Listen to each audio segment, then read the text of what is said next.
السلام علیکم ورحمۃ اللہ وبرکاتہ۔ ناظرین، استقبال ہے آپ کا ہمارے چینل الاخبار میڈیا پر۔ ناظرین، دیوبند بجرنگ دل کے ریجنل کوآرڈینیٹر وکاس تیاگی نے جمعیت علماء ہند کے صدر مولانا سید ارشد مدنی صاحب مدثر العالی کے خلاف مبینہ طور سے قابل اعتراض بیان دینے کا الزام لگاتے ہوئے کوتوالی دیوبند میں FIR درج کرنے کے لیے تحریری طور پر شکایت دی ہے۔ وکاس تیاگی نے اپنی شکایت میں الزام لگایا کہ مولانا مدنی کے بیان سے ہندوؤں کے جذبات مجروح ہوئے ہیں۔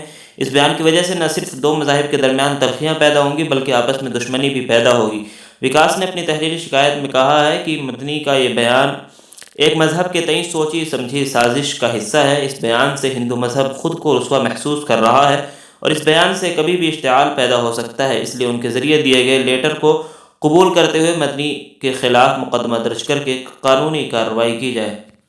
ناظرین، یہ تو سورج کو چراغ دکھانے کے برابر ہوا۔ مولانا مدنی کے بیان میں ایسا کچھ بھی نہیں ہے جو غیر قانونی ہو، اور جبکہ اس سے کہیں زیادہ بھڑکاؤ اور نفرت انگیز باتیں اور بیان بازی مسلمانوں کے خلاف کی جاتی ہیں، انہیں مارنے کاٹنے تک کی بھی بات کی جاتی ہے، اس پر ان سے یہ سب سامنے نہیں آتے۔ اور آج ہمارے لیڈر، ہمارے قائد نے ایک بار حقیقت کا آئینہ کیا دکھا دیا کہ ان سے برداشت نہیں ہو سکا۔ ناظرین، پوری ملت اور پورے ملک کا ایک ایک امن پسند اور سچا شہری حضرت مولانا سید ارشد مدنی صاحب مدثر العالی کے ساتھ کھڑا ہے۔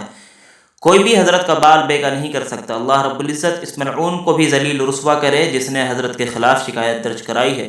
ناظرین، حضرت کے لیے دعا فرمائیں، باری تعالیٰ صحت و عافیت کے ساتھ حضرت والا کی زندگی دراز فرمائے اور ہر طرح کی آزمائشوں سے محفوظ فرمائے، آمین۔ اور چند بہترین جملے حضرت کی شان میں دعا کی شکل میں کمنٹ باکس میں بھی ضرور لکھیں۔ ویڈیو کو لائک کریں اور زیادہ سے زیادہ اس کو شیئر کریں۔